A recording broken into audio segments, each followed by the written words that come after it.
Remue ménage. Bienvenue à votre émission Remue ménage. Nous voilà au jeudi 9 juin. Lumière, caméra, action.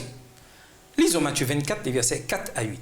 Matthieu 24, les versets 4 à 8, Jésus leur répondit, « Prenez garde que personne ne vous séduise, car plusieurs viendront sous mon nom, disant, « C'est moi qui suis le Christ », et ils séduiront beaucoup de gens.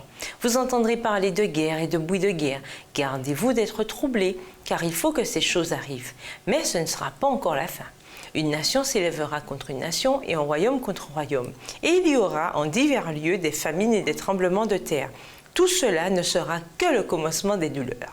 Qu'est-ce qui vous vient à l'esprit lorsque vous entendez les trois mots composant le titre de la leçon d'aujourd'hui?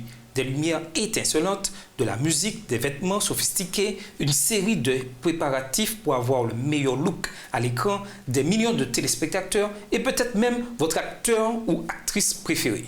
Maintenant, lorsque vous pensez au retour de Jésus, qu'est-ce qui vous vient à l'esprit? Des lumières étincelantes, des anges avec des trompettes, des personnes qui se sont préparées, Jésus que tout œil voit venir sur les nuées.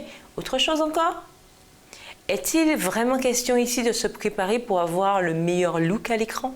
L'évangile selon Matthieu révèle des aspects du retour du Christ qui ne seront pas aussi éclatants.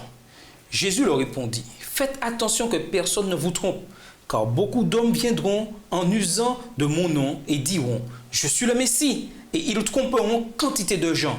Vous allez entendre le bruit de guerre proche et des nouvelles sur des guerres lointaines. Ne vous laissez pas effrayer, il faut que cela arrive. Mais ce ne sera pas encore la fin de ce monde. Un peuple combattra contre un autre peuple, et un royaume attaquera un autre royaume. Et il y aura des famines et des tremblements de terre dans différentes régions. Tous ces événements seront comme les premières douleurs de l'accouchement. Matthieu 24, les versets 4 à 8. En examinant notre première perception de la chose, tout n'est pas exactement clinquant et prestigieux. En fait, c'est plutôt inquiétant quand on considère l'histoire et la fréquence des catastrophes naturelles d'alors par rapport à maintenant.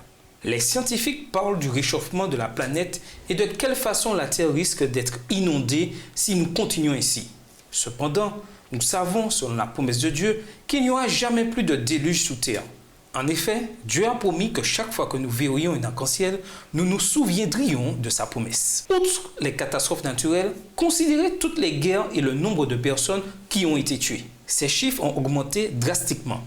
La mort est devenue tellement courante. La perte de notre chair semble ne plus être aussi choquante. Nous vivons dans une société dans laquelle des événements autrefois consternants, maladies incurables, décès de notre chair, spectres de la guerre en d'autres lieux, etc., font maintenant simplement partie de la vie quotidienne. Les gens cherchent un sauveur taillé à leur mesure. Par conséquent, chaque fois que Jésus apparaît quelque part, des milliers affluent pour le voir.